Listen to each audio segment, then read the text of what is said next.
walang iba kundi ang ating butihing Mayor Francisco Isko Moreno Dumagoso.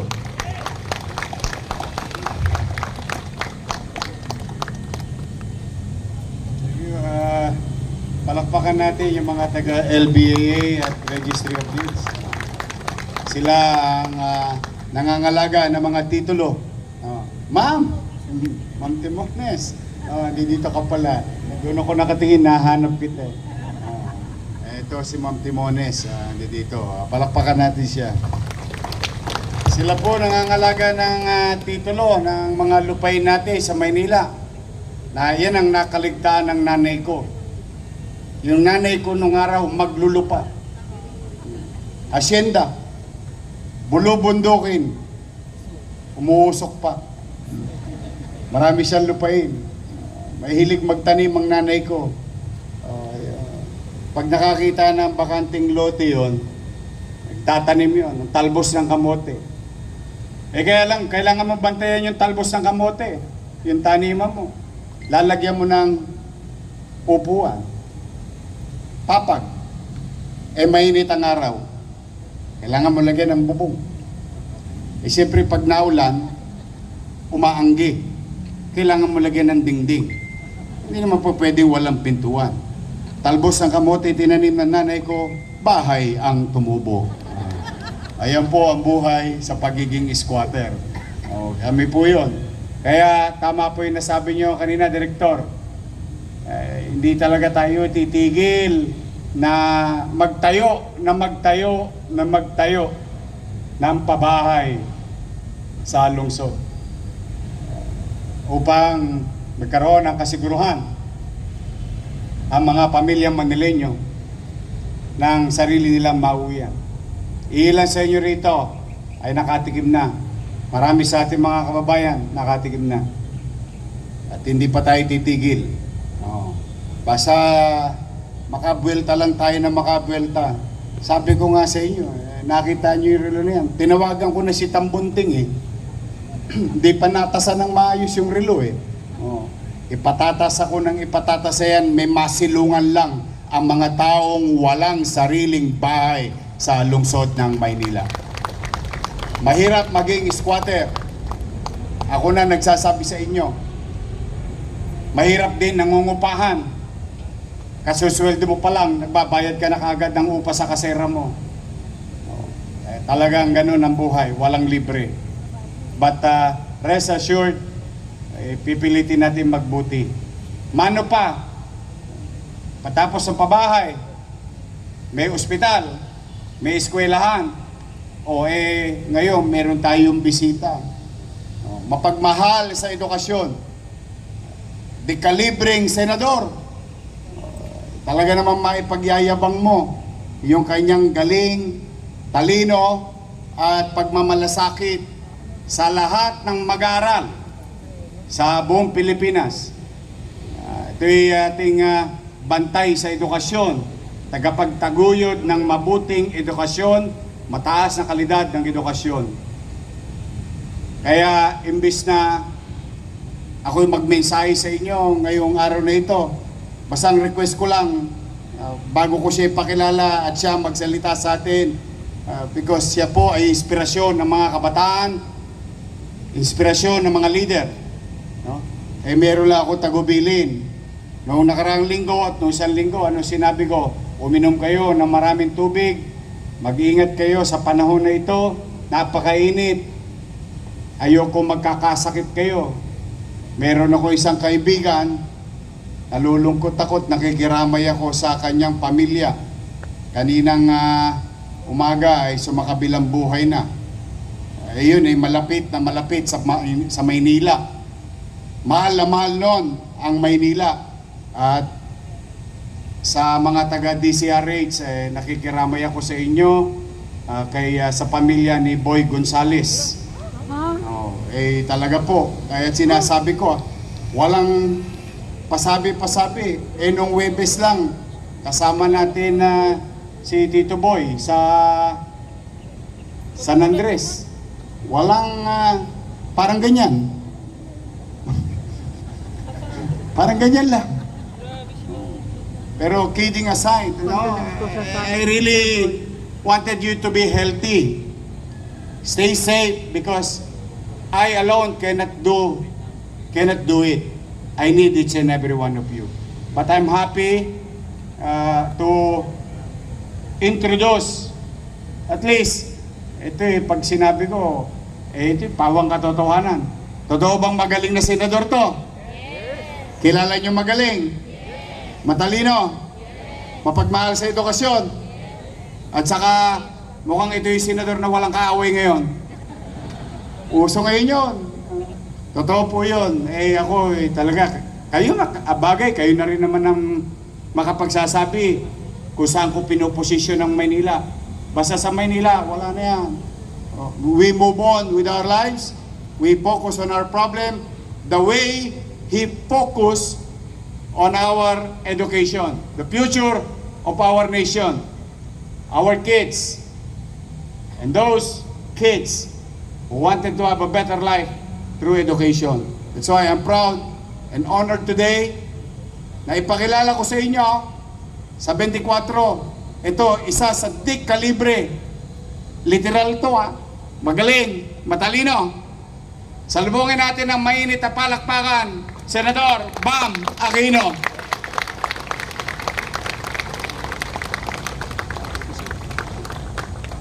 Magandang umaga po sa ating lahat. Good morning! Good morning! Unang-una po, nais ko pong batiin ang ating minamahal na ama ng napakagaling at napakaganda na lungsod ng Maynila. Palakpakan po natin Mayor Francisco Isko Moreno Dumagoso. Palakpakan po natin ang ating butihing Vice Mayor Chi Atienza. Actually po, Vice, yung kaibigan ko po si Tito Lito talaga, no? But I'm happy to see Vice Mayor Chi. Lagi ko po siyang kausap sa telepono kapag eleksyon. Kami po yung nag-uusap-usap lagi. Palakpakan po natin, syempre po, ang ating Chief of Staff, my fellow chairperson ng National Youth Commission, Chief of Staff Cesar Chavez. Of course, Secretary Letlet Zarcal, yung ating city councilors, magandang umaga po. Our department heads at yung buong pamilya ng Manila City Hall, magandang umaga po sa ating lahat. Good morning po. Unang-una po, napakaganda po ng introduction sa atin ni Yorme. Matagal na po kaming magkakilala, actually, ni Yorme. Sa totoo lang po, 2 taon po yung kanyang lamang sa akin, tsaka mga 10 paligo. Si Yorme po, isang mabuting kaibigan. Nung unang beses pa ako tumakbo, way back in 2013, nung 2019, di po tayo pinagpala nung panahong yon, pero si Yorme po tumulong at kayong 2025, tumulong po muli. Maraming salamat, Yorme at buong Manila City Hall. Alam niyo po mga kasama, nung mga huling beses po kami nakita ni Yorme nung kampanya, nung eleksyon. Sa totoo lang po, medyo long shot po tayo, medyo malayo po talaga. At nung panahong nakausap po namin si Yorme, humingi po ng tulong, sabi po niya, tutulong po sila. Hindi ko po alam kung polite lang siya sa amin, no?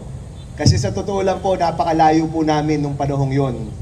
In 2024, 1 year before election day, ano po kami noon? 24 to 32 sa survey, no? Ang layo po talaga.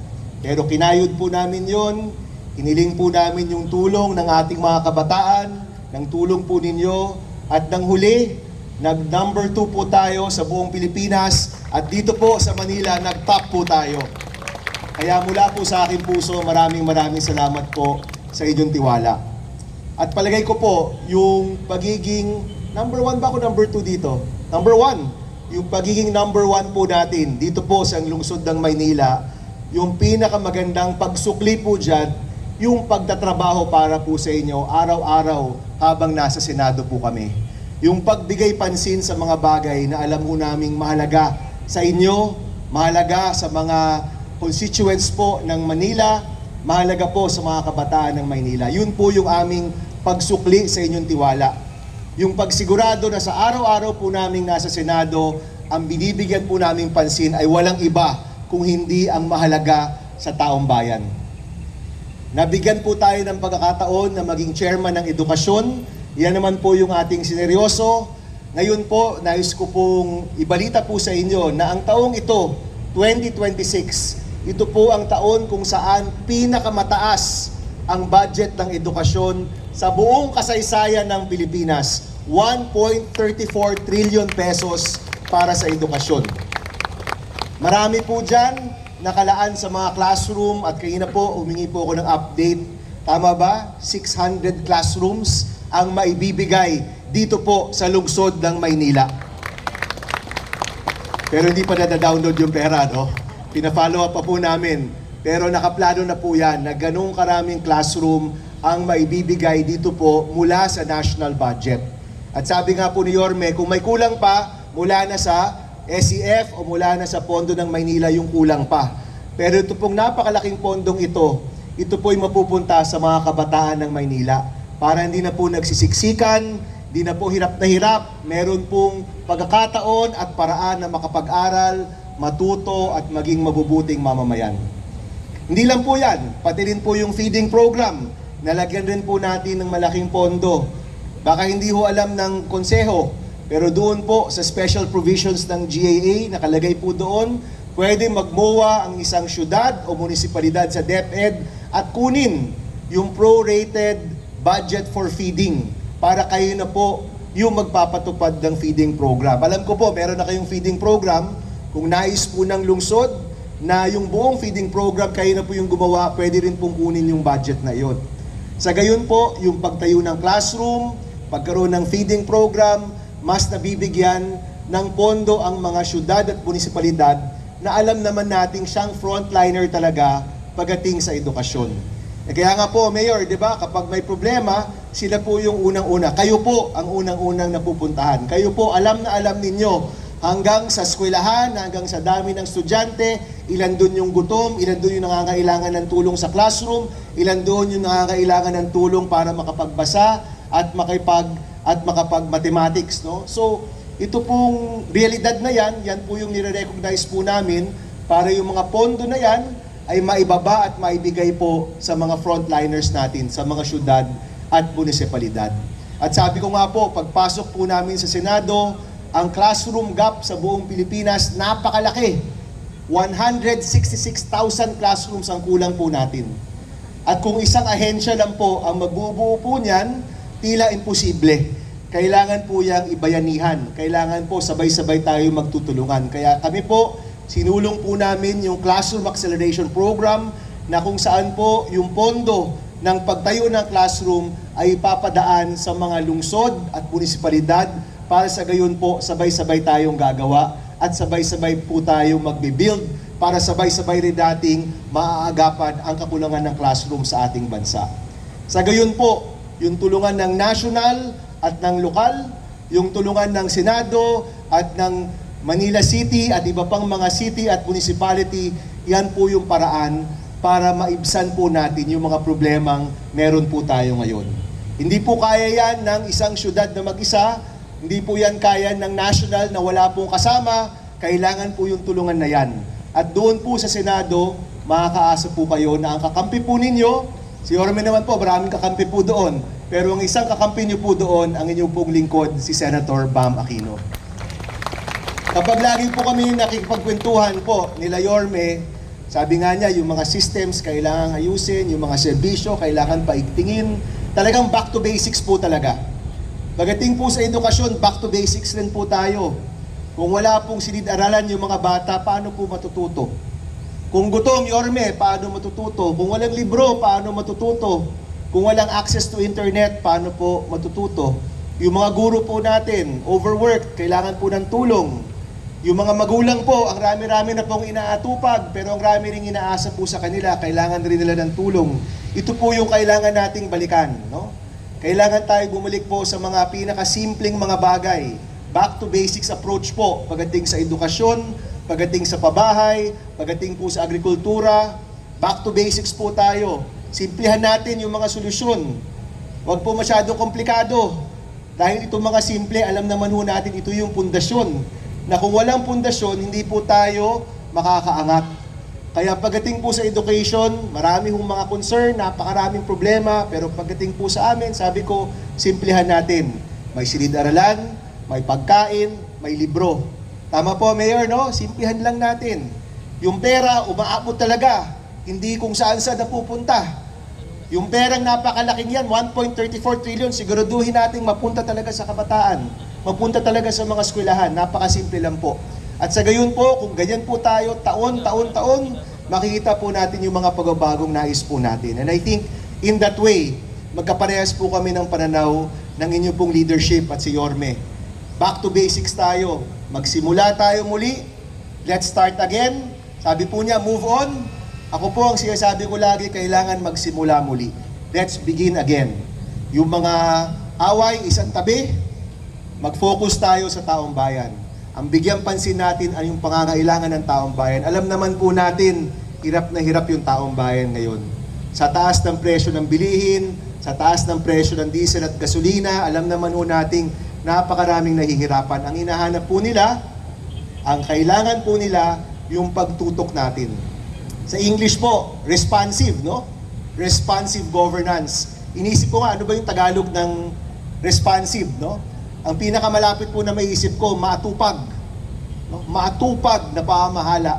Kapag may problema, nandyan yung gobyerno, hindi humahadlang kung hindi nagpapaangat.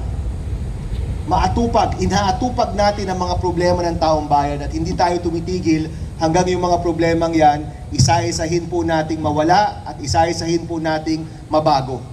Yan po yung nais naming makita at dyan po alam ko, magkasama po ang aming opisina at ang City of Manila. Bilang panghuli, alam ko naman po lahat tayo dito ay tumitingin po sa mga internet. Mukhang may pasabog po ata mamaya sa Senado. Yan po yung chismis. At posible nga po na ito na rin yung aking panghuling araw bilang chairman ng edukasyon. Pero alam niyo po, no, sa reflection ko, ito po, dahil si Yorme po nandito, yung pagmamahal po sa bayan, yung pagtutok sa mga mahalaga sa Pilipino, di naman po yan nakadepende sa posisyon. Hindi po yan nakadepende sa chairmanship. Hindi po yan nakadepende kung nanalo ka o natalo ka. Nakadepende po yan sa puso nating lahat, sa ating paghahangad na makatulong sa ating bansa. Kaya kung itong first year po natin bilang chairman ng edukasyon, naisulong po natin ang pinakamataas na budget ng edukasyon, ang pinakamalaking pagpondo ng classroom sa ating bansa, ang pinakamataas na pagpondo ng feeding program sa mga kabataan natin, at napakarami pang mga reforma.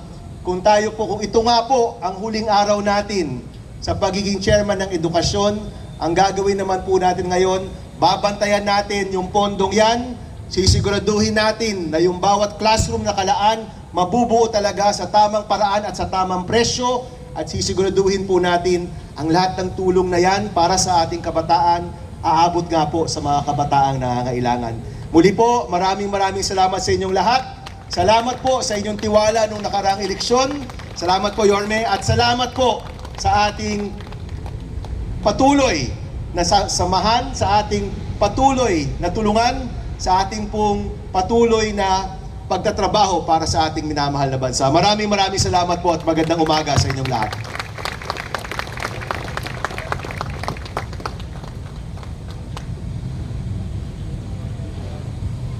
Sabi ko sa inyo magaling ba? Yes! Oh, hindi lang magaling na magaling. Oh, dahil, you've been hearing me since during my first term at ngayon, MBN. Minimum basic needs. Housing, healthcare, education, jobs. Doon lang. At natutuwa talaga ako dahil alam po ninyo, isa sa nangangailangan ng tulong sa atin ay ang ating pamantasan lungsod ng Maynila.